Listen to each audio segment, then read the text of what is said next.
Comigo aqui, Dr. Gilberto Laorgue Nunes, vocês já conhecem, né? Nosso parceiro aqui de programa da Regina, nosso colunista que vem falar do nosso coração sempre, de novidades, né? Enfim, hoje a gente vai falar de exames de imagem intravascular, sigla OCT, é isso?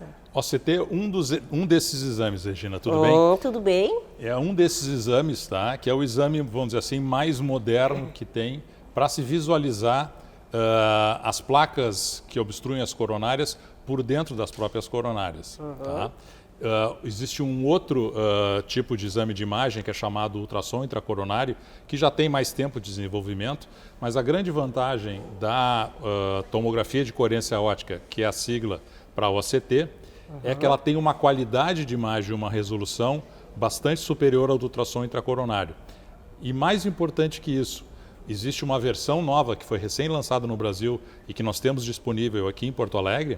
Inclusive nós aqui fizemos o segundo caso do Brasil utilizando esse tipo de tecnologia que emprega a inteligência artificial para poder fazer as mensurações necessárias nas imagens para a gente poder determinar qual o melhor tipo de tratamento para aquela obstrução específica.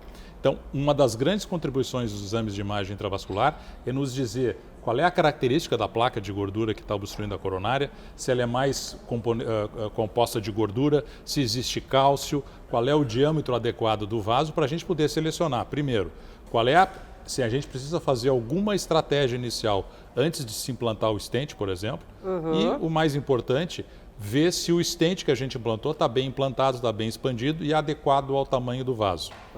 Isso, até bem recentemente, tinha que ser feito manualmente pelo médico. Então precisava de um segundo médico trabalhando no console para poder fazer essas medidas ou essas avaliações e passar para a pessoa que estava, para o médico que está fazendo o procedimento. Com a inteligência artificial, isso é feito de maneira automática. A inteligência artificial define já os diâmetros, nos mostra se tem cálcio, qual é a quantidade, qual é a extensão, a espessura, e tudo isso automaticamente já aparece quando a gente faz a aquisição da imagem. Então, ou seja, mas quer dizer, o tempo é muito menor que se utiliza. Exatamente. Antigamente eram horas, provavelmente. Precisava de 2 pessoas, em primeiro lugar. Demorava, exatamente. Porque tinha que ser manual, né? E estava sujeito ao risco de interpretação da própria pessoa, porque é uma coisa às vezes subjetiva. Com a inteligência artificial, isso é feito com muito mais precisão, muito mais rápido, e a imagem, ou seja, a análise já aparece na tela em tempo simultâneo à imagem que a gente está fazendo com o raio-x. Então a gente também consegue saber exatamente dentro da imagem que a gente fez com a angiografia, com o raio-x, o que aquele ponto específico marcado nessa imagem corresponde à imagem intravascular. Então, isso é outra coisa também, ela faz uma sincronização entre a imagem da radiologia, né, e a imagem intravascular, de maneira que a gente sabe com muito maior precisão em que região da coronária nós estamos olhando, né, e em que região da coronária aquela alteração ou aquela placa está localizada. Então, tira a subjetividade e, às vezes, a gente tinha que imaginar mais ou menos aonde que aquela imagem intravascular correspondia na angiografia. Agora, as pessoas, em geral, quando fala em inteligência artificial, a gente fica muito em dúvida quanto a valores, né? Quanto a acessos.